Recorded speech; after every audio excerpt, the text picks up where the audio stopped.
Ephesians chapter 5 in verse 17, just one verse. Okay, Ephesians chapter 5 verse 17. I just want to encourage everyone this morning and to be reminded about the will of God. Amen? The will of God. Ang sabi ng Bible dyan in Ephesians chapter 5 in verse 17, ano kung sabi dyan mga kapatid? Wherefore, be ye not unwise, but understanding what the will of the Lord is. Amen? Have you ever asked the Lord in your life, Lord, what is your will to my life? Ano ba yung kalooban mo, Panginoon, sa buhay ko? Amen? Have you ever asked that question to God? Na Panginoon, ano ba ang kalooban mo sa aking buhay? Tayo mag-pray. Panginoon, salamat po ng marami once again for this opportunity, and we thank you, Lord, for this time na binigay po sa amin. And we pray, Lord, that you give us wisdom and understanding so that we can understand very well what we're going to study this morning. At tulungan niyo po ang inyong mga anak, open their hearts and minds, at nawa makita namin ang inyong pong kalooban sa umaga nito. Salamat po, samahan niyo kami sa pangalan ni Jesus. Amen. Okay, you may now take your seat. Alright? So, okay, I don't want to be informal this morning kasi baka inisip nyo nakabarong ako. Bihira lang akong magbarong kasi nga ay masama yung pakiramdam ko, parang sobrang naiinitan ako kasi nakaready na yung damit ko. Mag-Amerikana pa naman ako eh. Long sleeve, naka-coat. Friday pa lang. Alam nyo, pag excited kayo sa Panginoon, dapat Friday pa lang naka-ready na yung susuotin ninyo. Ako Friday pa lang naka-ready na yung susuotin ko. Kanina, ang bihin. Tapos parang magbabarong na lang. Kaya walang masyadong planche. But I don't want to be informal. Maybe baka nagtataka kayo, nakabarong lang kasi hindi ako usually nagbabarong pag Sunday at lagi naka-corbata o long sleeve kasi gusto ko formal kasi harap tayo sa Diyos. Amen? Pero but this time ay hopefully ay maintindihan po ninyo. Okay, so but anyway, ang sabi ng Bible dyan sa Ephesians chapter 5 in verse 17, ang sabi dyan ni Apostle Paul, okay, of course in verse 16, verse 15, sabi dyan, see then that you walk circumspectly. Amen? The word circumspectly means, mga kapatid, yung bang you are walking very careful, walking very watchful. Tama? Hindi yung basta meron ka nakitang pagkain sa table, kain ka agad. Malay mo yung pagkain na yun ay sira pala, sasalitan siya mo. Tama mga kapatid? Ibig sabihin, walking circumspectly, nagmamatsyag, maingat. Amen? Especially in our world today. Amen? Satan, a lot of devices, a lot of snares, patibong.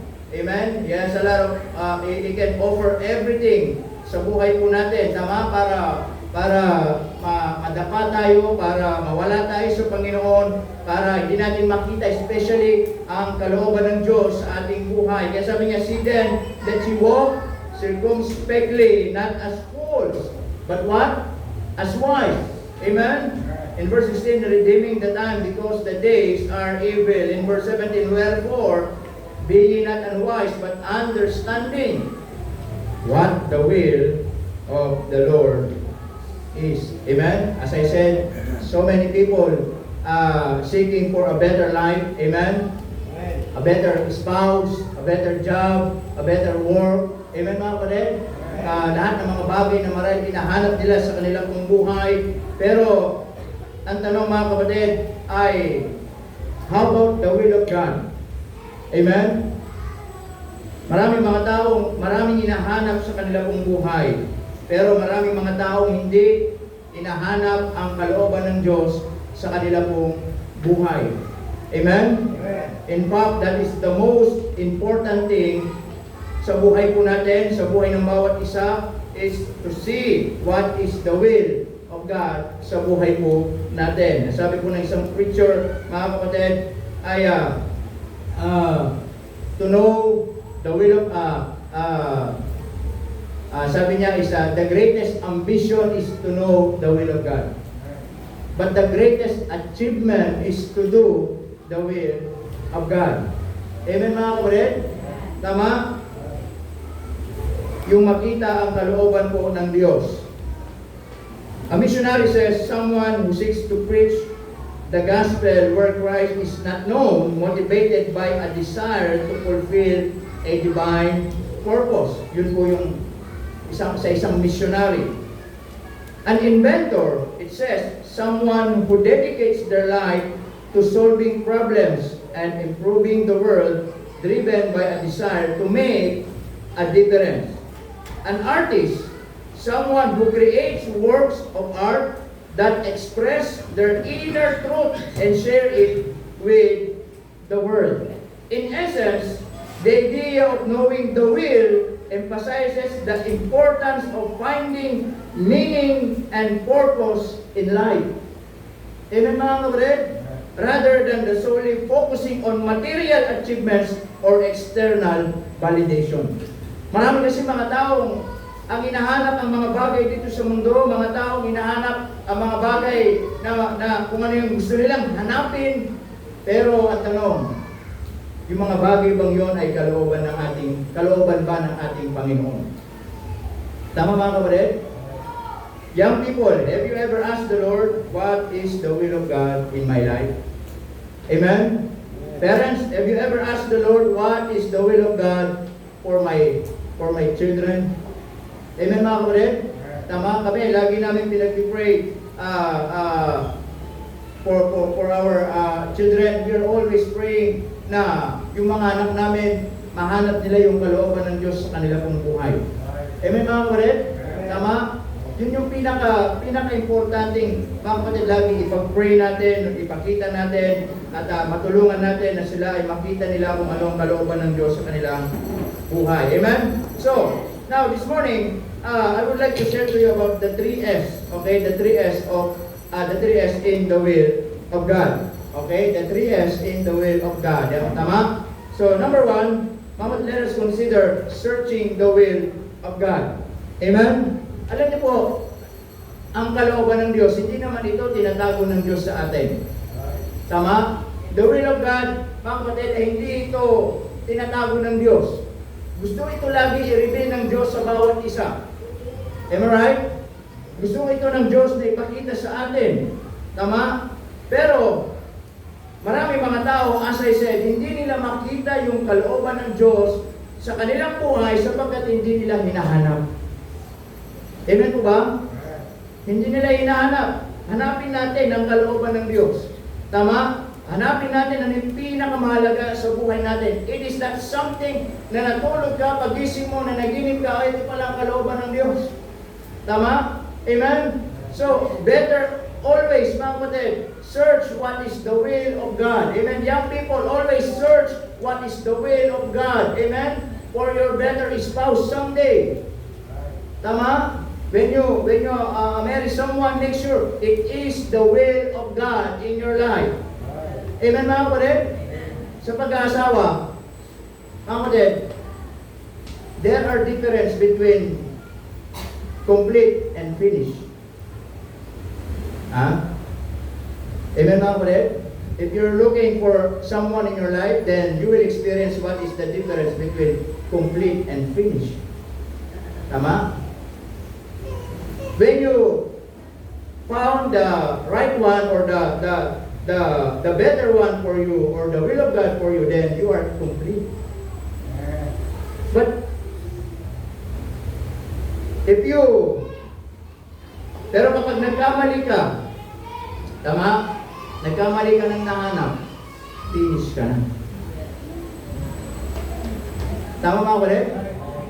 Then, tapos yung napangasawa mo pa, mahilig mag-shopping, you are completely finished. Ubus na ito. Ubus na, amen mga kapatid? Completely finished na. Pinagdusong na. Tama? But anyway, always ask the Lord kung ito ba ay kalooban ng Diyos. Amen? So, search the will of God. Tama? Dahil hindi lahat na kailangan hanapin dito sa mundo ay kailangan hanapin Hindi lahat ng mga bagay dito sa mundo ay kailangan natin. Hindi lahat ng mga bagay na tingin natin magpapasaya sa atin ay kailangan natin o kalooban ng Diyos.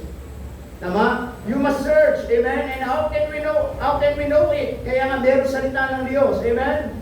Amen. Tama? Listen to me. If you are not reading your Bible, it is impossible for you to see and to search the will of God. Amen?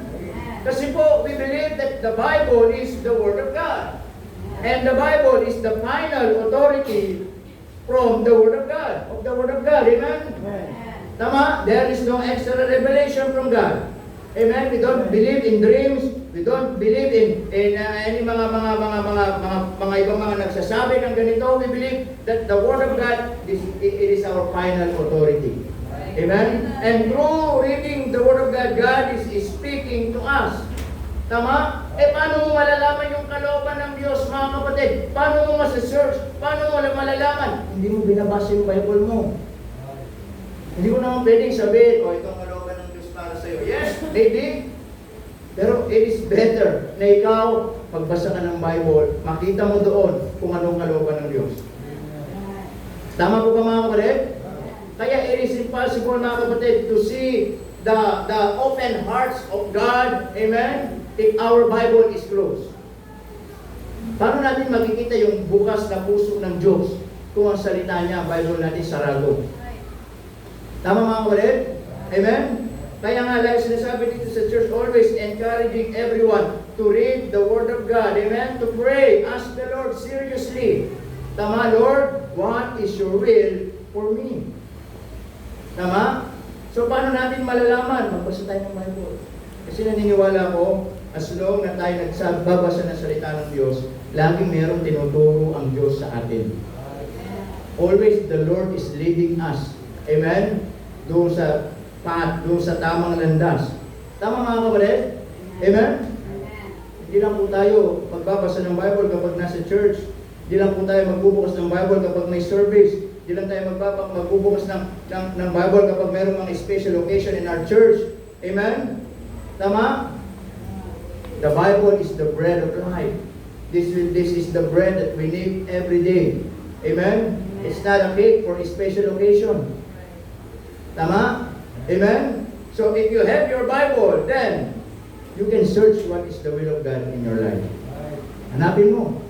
Tama? Walang masamang maghanap ng mga bagay-bagay na ikabubuti natin sa buhay natin. Pero ang pinakamabuti sa buhay natin, yung kalooban ng Diyos. Amen? Tama? Every summertime, mga kapatid, amen? Tama po ba? Every summertime sa mga bata, the best place is BBS. Tama? But in our Christian life, do you know what, mga kapatid? The happiest place, the safest place for us is in the will of God. Tama?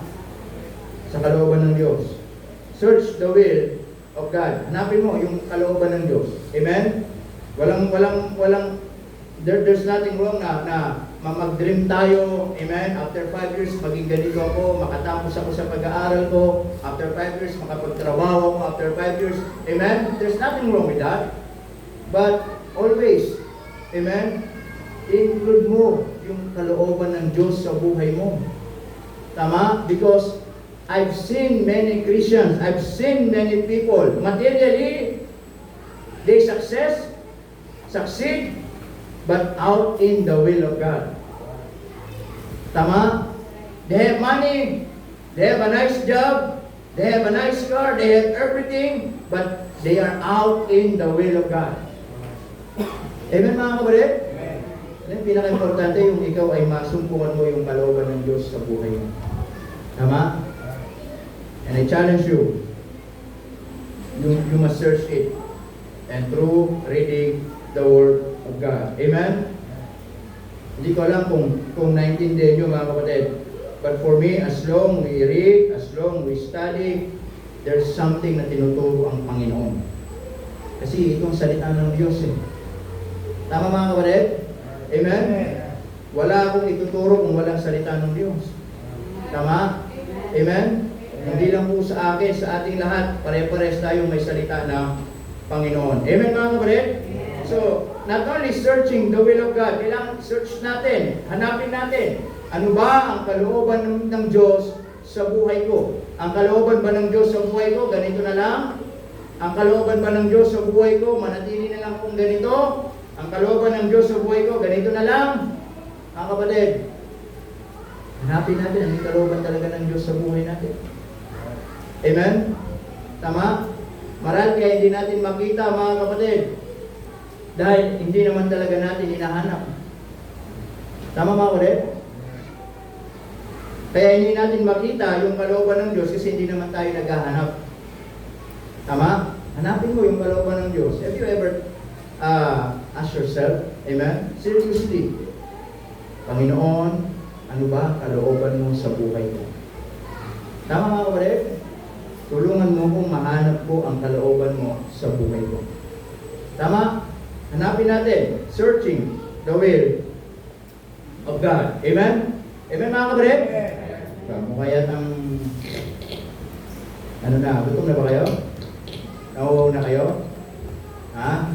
But I have some in our second point, I had some just a simple illustration. I need 10 person in the front at magpapalaro ako. Misnero na. Libre ka na nga sa bayan. Kasi smile ka na. Okay lang, yung young people na lang, young people. Sige, magpapalaro ako. I need 10. 10.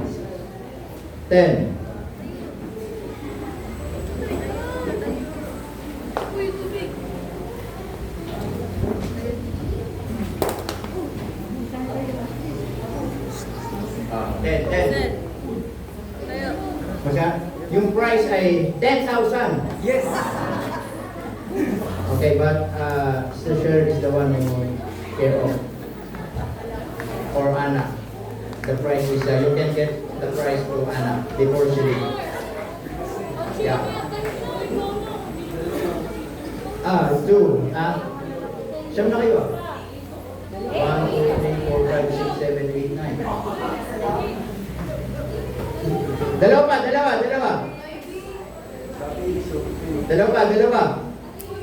Hoy, may price to. Okay na ba yung 50?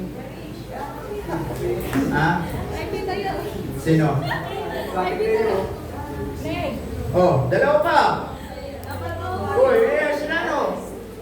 Mga ino? Si Rhea. Makamuso na naman eh. Si Ochi. Iskulog, gusto mo na kulog? Sabi ko, young people lang. Diba tinuturo niya si Mami? Old na yan eh. O, hindi kayo kasama. O, natras kayo dito. Kailangan space. Simple lang ito. Simple lang.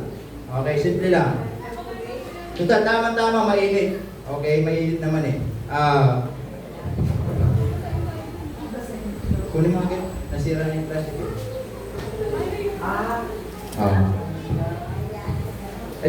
I'll make just a simple illustration. Okay? So, ilan yan? Ha? 11?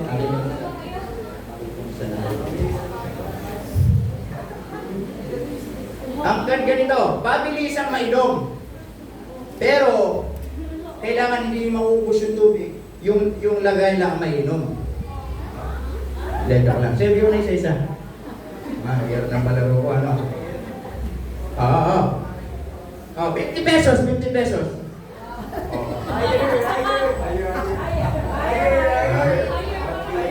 Nanawang pera. Saan ito? Libre na ito sa ano? Sa cam. Hawakan nyo! Ilan ba yan? Maghintay kayo. Tingnan nyo. Kaya maraming napapahamak, hindi nakikinig sa instruction eh. Instruction is important. Okay? Diba sa mga bata, pag sinabi, huwag mo nang magsusulat, sulat ka agad. Diba? Instruction. Ilan na? 2, 4, 6, 8, 10. So meron po silang bonus from me. Right? Bonus. Pero na kayaman ha? May bonus na kayo sa amin ha? Ang palaro, ganito lang. Pabilisang maubos ang tubig. Pabilisang makaubos. Okay ba yun? Ready na ba kayo? Ha? Ready na kayo? Ha? Wala pa. Excited ka na naman eh. Maraming napapahamak pag masyadong excited eh. Ready? Ready na ha? Ready? Get set, go! What if sabihin ko sa inyo yung isa dyan, alcohol? Sige, pakita nyo. Nakita nyo, pare-parehas. Walang pinagkaiba. Pero yung isa dyan, alcohol, hindi tubig. Nasaan ang alcohol dyan? Ha? Paano kung ininom mo? Ha? Di patay ka na. Palitan na yan. Ito na yung kay Erich.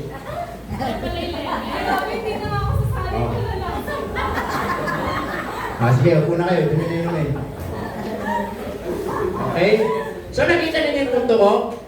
So, number 2, the point is, be sensitive. Sensitive in the will of God. Tama? Nakita niyo, pare-pares lang. Pare-pares lang sila. Diba? Kaya sabi ko, marami napapahamak pag hindi nakikinig sa instruction. Pag masyadong nagmamadali, nakakala kalooban ng Diyos, hindi pala. Nakakala mapapabuti siya, hindi pala. Nakakala tama pala yun, hindi pala. Nakakala pwede sa kanya yun, hindi pala. Amen mga kapatid? Not only searching the will of God, but be sensitive in the will of God. Amen? Hindi lahat ng kailangan i-offer ng mundo, tatanggapin natin. Hindi lahat ng nakikita ng mata natin, tama. Hindi lahat ng nahawakan natin, tama.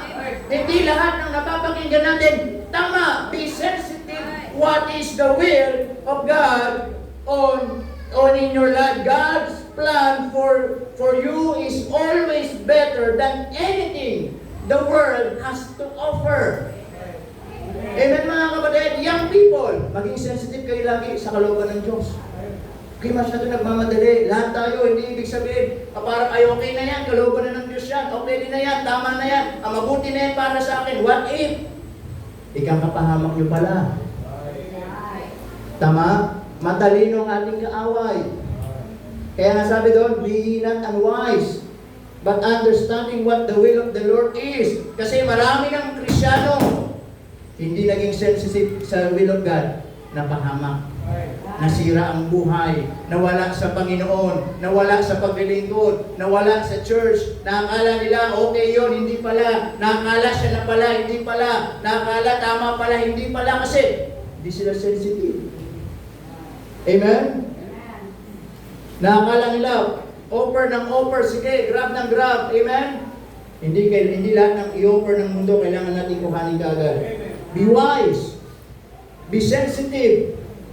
Tama? Amen? Kita ninyo, walang pinagkaiba. Akala nyo tubig lang. Tama? Kung hindi pala ako nagsabi, wait lang. Patay na si Irish.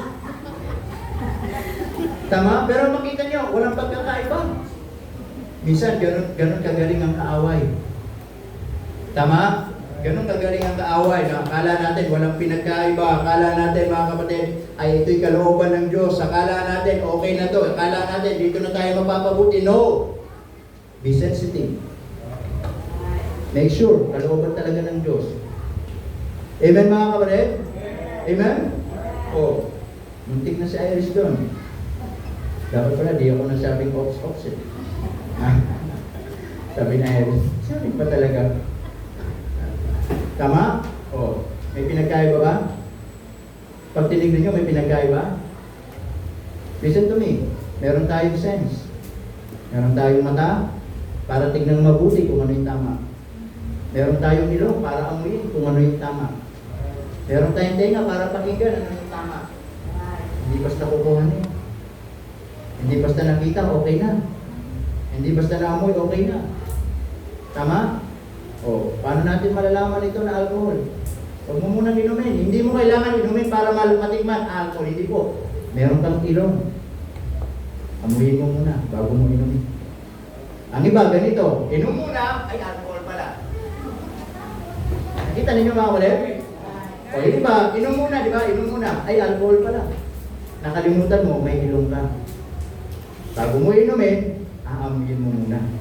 Be sensitive in the will of God. Amen? So may plano ng Diyos sa buhay natin. May plano ng Diyos sa bawat isa. Amen? Na laging better. Always better. Amen? Than anything the world has to offer. Kaya minsan, hindi tayo nagiging sensitive doon sa will of God. Kasi ang nangyayari mga kapatid, mas pinipili natin yung mga bagay na hindi kalooban ng Diyos. Amen mga kapatid? Na mas pinipili natin yung mga bagay na hindi kalooban ng Diyos. Mga bagay na magpapawala sa atin sa kalooban ng Diyos. Mga bagay na hindi na dapat sa Diyos. Mga bagay na hindi para sa Panginoon minsan. Kaya hindi tayo nagiging sensitive kasi masyado tayong enjoy. Masyado tayong nandun enjoyment natin. Mas pinipili natin yung mga bagay na hindi kalooban ng Diyos. Tama? Amen mga kapatid? Kaya lagi mga kapatid sa buhay natin, make sure, ito bang gagawin ko, kalooban ba ng Diyos o hindi? Amen? Amen. Kasi kapag hindi tayo naging maingat, napapahamak tayo. Ikasisira ng buhay natin. Amen? Ikakalayo natin sa Panginoon. Tama? Amen po ba mga kapatid? So we need to be sensitive in the will of God. Amen? Hindi ibig sabihin, may offer, then, grab. Mapahamak tayo. Tama? So not only searching the will of God and sensitive in the will of God, but also lastly, amen? Kung nahanap nyo na, naging sensitive kayo na yan ay kalooban ng Diyos talaga sa inyo, listen to me, stay in the will of God. Amen. Tanong ko sa iyo, ano pa bang pinaka masaya na lugar sa buhay mo maliban sa kalooban ng Diyos? Meron pa bang mas masaya sa kalooban ng Diyos? Ha? Meron pa po ba? Listen to me, Christian. If you are in the will of God, mga kapatid, nandiyan ka na sa isang pinakamabuting lugar sa buhay mo. Huwag ka nang aalis dyan. Amen mga kapatid? Huwag ka nang tatakas dyan. Huwag ka nang aalis dyan. Baka pag umalis ka dyan, na baka sinasabi mo, aalis ako, mas mapapabuti ako. Hindi po. Wala pong mga Kristiyanong umalis sa kalooban ng Diyos na lalong napabuti. Maraming Kristiyanong umalis sa kalooban ng Diyos na nasira at napahamak ang buhay. Bakit? Kalooban na ng Diyos yun eh. Aalis ka pa? Amen po ba mga kapatid? Amen. Kaya no matter what happened, mga kapatid, in this life, stay in the will of God. Amen? May problema, may pagsubok, may pinagdadaanan, meron mga bagay na, mga decisions making in our lives na kailangan natin mag-decide. Pero, be sensitive. At kapag alam mo, kalooban ng Diyos yan, stay. Manatili ka. Kang alis. Amen mga kulit? Amen po ba? Kung ginagawa natin, kalooban ng Diyos. Kung pagsisimba natin, kalooban ng Diyos. Kung pagbabasa natin ng Biblia, kalooban ng Diyos. Amen? Anything na ginagawa natin para sa Panginoon, kalooban ng Diyos yan. Kaya huwag natin ipagpapalit yung mga bagay na ginagawa natin na hindi kalooban ng Panginoon. Tama mga kapatid? Mark my word, manatili ka dyan sa out of the will of God. One day, ipapakita ng Diyos kung sino siya. Amen. Para manatili ka sa kalooban ng Diyos. Amen mga kapatid? Ang tanong ngayong umaga, nasaan ka sa kalooban ng Diyos? Ikaw ba'y in the will of God or out in the will of God? Amen mga kapatid? Amen. Ikaw ba'y nasa kalooban ng Diyos ngayong umaga? O ikaw ba ay malayo sa kalooban ng Diyos? Sana mga kapatid, ngayong umaga, the Word of God reminds us, stay in the will of God. Amen? na kahit anong mangyari, kahit merong mga opportunity, kahit merong mga i-offer, kahit merong mga bagay dito sa mundo, gawin ang ating kaaway. Huwag tayong basta igagrab, huwag natin basta ipagpapalit na alam natin nasa kalooban tayo ng Diyos. Tama po ba mga kapatid? Kasi wala na tayong ibang hahanapin pa pag nasa kalooban na tayo ng Panginoon. Amen? Amen. So, this morning, I just want to encourage everyone about the will of God. Have you ever asked the Lord, Lord, what is your will? Ano ba yung kalooban mo sa buhay ko? Hindi mo alam? You must search it. Amen? God gave His word to us to search what His will for us. Be sensitive. Amen mga kapatid? Tama? Ang mundo magaling mandaya. Ang mundo magaling akala natin parehas pero hindi pala yung isa. Tama mga kapatid? Amen? Ganyan ang mundo natin mga kapatid. Tama? Nakakala natin ay pwede. Nakakala natin tama. Pero yun pala hindi kalooban ng Panginoon. Tama mga kapatid? Kaya sabi nga, ang kaaway natin magaling mandaya. Ang kaaway natin, maraming pwedeng gawin para madaya tayo. Tama? Amen po ba mga kapatid? Ang kaaway natin, maraming pwedeng ialok para mawala tayo sa kalooban ng Diyos. Tama? Not only the members, but even us, even me, even us as a pastor, as a preacher. Amen? Amen. Tama? Maraming pwedeng gawin din ng kaaway para mawala tayo sa kalooban ng Diyos. Amen? Amen. Demas, he was a preacher. Tama? Pero ano nangyari? Sabi ni Paul, Demas is no longer with me because he loved this present world. Amen? Minahal niya yung kasalukuyang mundo na wala si Demas sa pangangaral. Tama po ba mga kapatid? Ibig sabihin, lahat tayo be sensitive in the will of God. Amen? At kapag nalaman na natin na talaga ito yung kalooban ng Diyos sa buhay mo, stay in the will of God. Ipaglaban mo na ikaw ay nasa kalooban ng Diyos. Tama mga kapatid? Panindigan mo na ikaw ay nasa kalooban ng Diyos. Tama? Kaya sabi ng binasa natin sa verse 17, wherefore, be ye not unwise, but understanding what the will of the Lord is. Amen? Searching the will of God. Sensitive in the will of God and stay in the will of God. Kahit anong mangyari, huwag tayo maalis sa kalooban ng Diyos. Dahil kung lahat ay tumayo, tayo ay manalangin. Let's pray. Panginoon, salamat po ng maraming umaga. Salamat po sa paalala niyo po sa amin.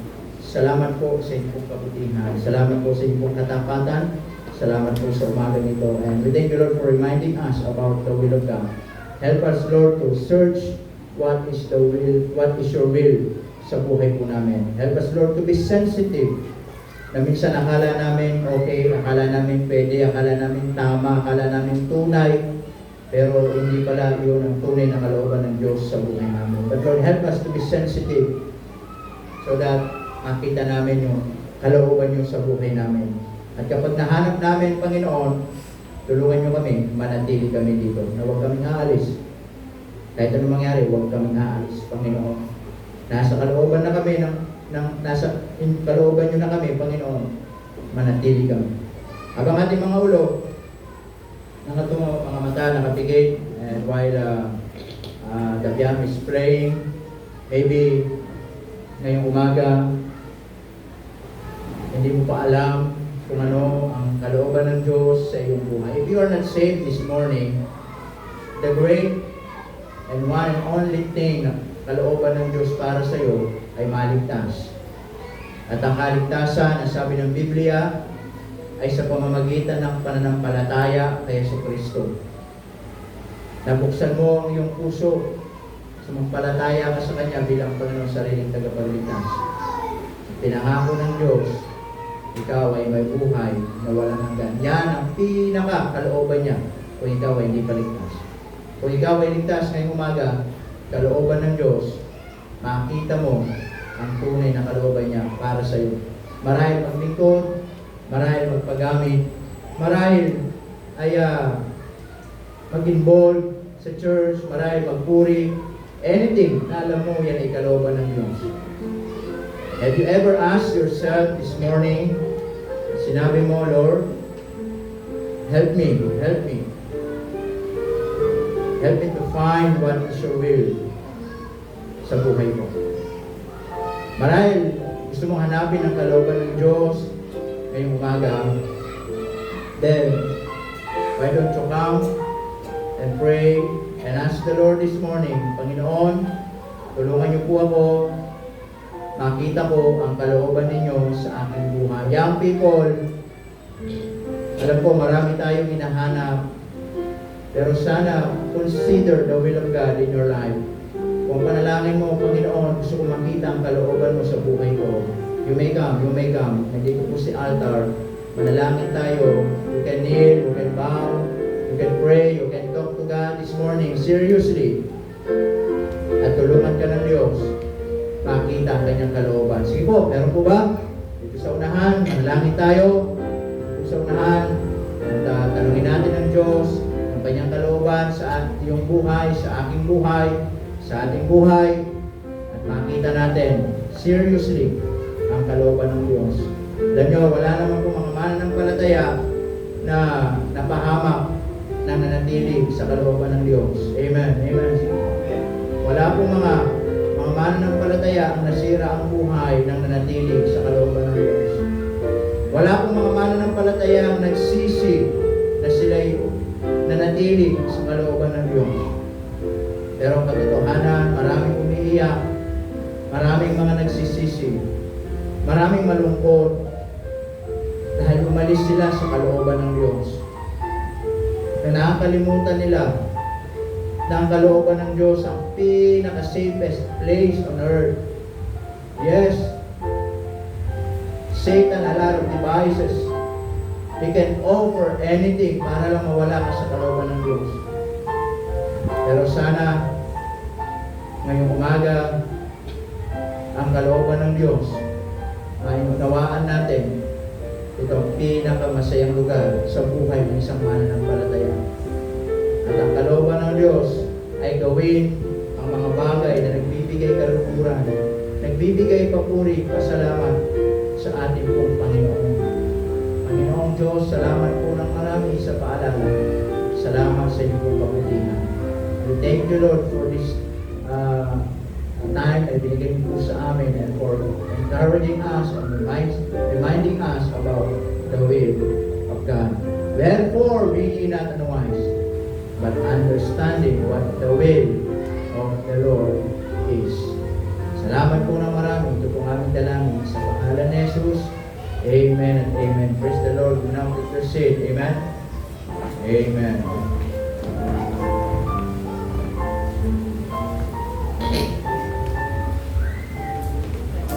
Are you blessed?